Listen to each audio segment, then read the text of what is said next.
സിനിയൻ ഉജ്ജ്വല ക്ലാസസിന്റെ NEET 2025 topper സീരീസിൽ ഇന്ന് നമുക്കൊപ്പം ഉള്ളത് ലക്ഷ്മി ഘോഷാണ്. ലക്ഷ്മി തൃശ്ശൂര് അവണൂർ സ്വദേശിയാണ്. ശ്രീ ശാരദാമഠം സ്കൂൾ പൊറനാട്ടുകരയാണ് പഠിച്ചത്. അങ്ങനെ നമ്മുടെ കൂടെ കഴിഞ്ഞ വർഷം റിപ്പീറ്റ് ചെയ്തു. ഏകദേശം 590 മാർക്സ് കിട്ടിയിട്ട് സ്വന്തം അധ്വാനത്തിൽ തന്നെ ഗവൺമെന്റ് മെറിറ്റിൽ തന്നെ പഠിക്കണം, ഞാൻ ആഗ്രഹിച്ച ഒരു കോളേജ് ഉണ്ട് അവിടെ പഠിക്കണം എന്നൊക്കെ ആഗ്രഹിച്ചിട്ടാണ് റിപ്പീറ്റ് ചെയ്യണത്. സത്യത്തിൽ ഇത്രയും മാർക്ക് കിട്ടിയിട്ട് റിപ്പീറ്റ് ചെയ്യുമ്പോൾ കുട്ടികൾക്ക് അതൊരു വല്ലാത്ത ഒരു മനോധൈര്യം തന്നെ ഉണ്ടാവണം. അങ്ങനെ ഞങ്ങളെ വിശ്വസിച്ച് ഞങ്ങളുടെ കൂടെ സിനിയൻ ഉജ്ജ്വലയുടെ കൂടെ ഈ വർഷം റിപ്പീറ്റ് ചെയ്ത് 600ന്റെ അടുത്ത് മാർക്ക് വാങ്ങി ഹാപ്പി ആയിട്ട് ഇരിക്കുകയാണല്ലേ ലക്ഷ്മി?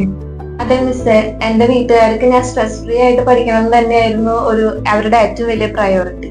പിന്നെ ഇവിടേക്ക് തന്നെ വരണമെന്ന് അവർ തന്നെയാണ് സജസ്റ്റ് ചെയ്തതും. പിന്നെ മിസ്സൊക്കെ തന്നെയല്ലേ പറഞ്ഞത് ധൈര്യമായിട്ട് വന്നോളൂന്ന്. ആ ധൈര്യം വെച്ചിട്ട് തന്നെയാണ് ഈ വർഷം ഞാൻ പ്രയത്നിച്ചത്. ലക്ഷ്മി നമ്മുടെ ഇവിടുത്തെ ടർബോ ബാച്ചിലായിരുന്നു. റിപ്പീറ്റേഴ്സിന്റെ ബേസ് എല്ലാം സെറ്റ് ആക്കിയിട്ടുള്ള കുട്ടികളുടെ ബാച്ച് ആയിരുന്നു അത്. അപ്പൊ അവിടുത്തെ അനുഭവങ്ങളെ ലക്ഷ്മിക്ക് ഇപ്പോ ഷെയർ ചെയ്യാലോ? ടർബോയിൽ ഞങ്ങൾക്ക് തിയറി വേഗം തീർത്ത് എത്രയും ക്വസ്റ്റ്യൻസ് ചെയ്യാൻ പറ്റും അത്രയും ക്വസ്റ്റ്യൻസ് ചെയ്യുന്ന ഒരു ബാച്ച് ആയിരുന്നു.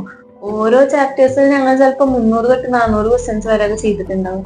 അതുപോലെ തന്നെ എപ്പോഴും ഒരു ടീച്ചർ ഞങ്ങളുടെ ക്ലാസ്സിൽ എപ്പോഴും ഉണ്ടായിരിക്കും. ഞങ്ങളുടെ ഒപ്പം ബെഞ്ചിലിരുന്ന് ഞങ്ങളുടെ ഓരോരുത്തരുടെ ഡൗട്ടും തീർക്കാൻ വേണ്ടിയിട്ട് എപ്പോഴും ഞങ്ങളുടെ കൂടെ ഒരു ടീച്ചേഴ്സ് ഉണ്ടായിരിക്കും. അതുപോലെ ഡിസംബർ ഒക്കെ ആകുമ്പോഴേക്കും ഞങ്ങളുടെ 2 വട്ടം റിവിഷൻ കഴിഞ്ഞു എക്സാംസ് എഴുതി തുടങ്ങിയത്. എക്സാംസ് എന്ന് പറയുമ്പോൾ ക്യുമുലേറ്റീവ്സ് ഉണ്ടായിരുന്നു, ഓരോ യൂണിറ്റ് ടെസ്റ്റ് സീരീസ് ഉണ്ടായിരുന്നു, മോക്ക് എക്സാംസ് ഉണ്ടായിരുന്നു, ഗ്രാൻഡ് മോക്ക് ഉണ്ടായിരുന്നു, പല പല പേരിലുള്ള മോക്കുകൾ ഉണ്ടായിരുന്നു. എല്ലാ എക്സാംസ് എഴുതുമ്പോഴും മാർക്ക് കുറയുമ്പോൾ ഞങ്ങൾക്ക് വിഷമാണെങ്കിലും അടുത്ത എക്സാമിൽ അതിനും കൂടുതൽ നന്നായി ഇതാക്കാൻ നല്ല മാർക്ക് കിട്ടാൻ വേണ്ടിയിട്ട് എല്ലാവരും നന്നായി പരിശ്രമിച്ചിരുന്നു.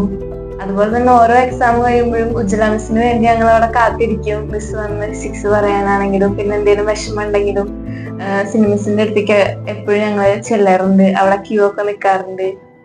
അങ്ങനെ എല്ലാവരും ഒരുമിച്ച് ഒരേപോലെ ഒരേ മൈൻഡിൽ 720 എന്ന് പറഞ്ഞ ഒരു ബാച്ച് തന്നെയാണ് ടർബോ. ശരിക്കും 720 എന്ന ഒരു ടാർഗറ്റ് വെച്ചതുകൊണ്ടാണ്, അത്രയും എഫേർട്ട് ഇട്ട് പ്രിപ്പയർ ചെയ്തുകൊണ്ടാണ് നമുക്ക് ഈ ടഫസ്റ്റ് എക്സാമിൽ ഇത്രയും സേഫ് ആയിട്ട് പിടിച്ചു നിൽക്കാൻ പറ്റിയത്.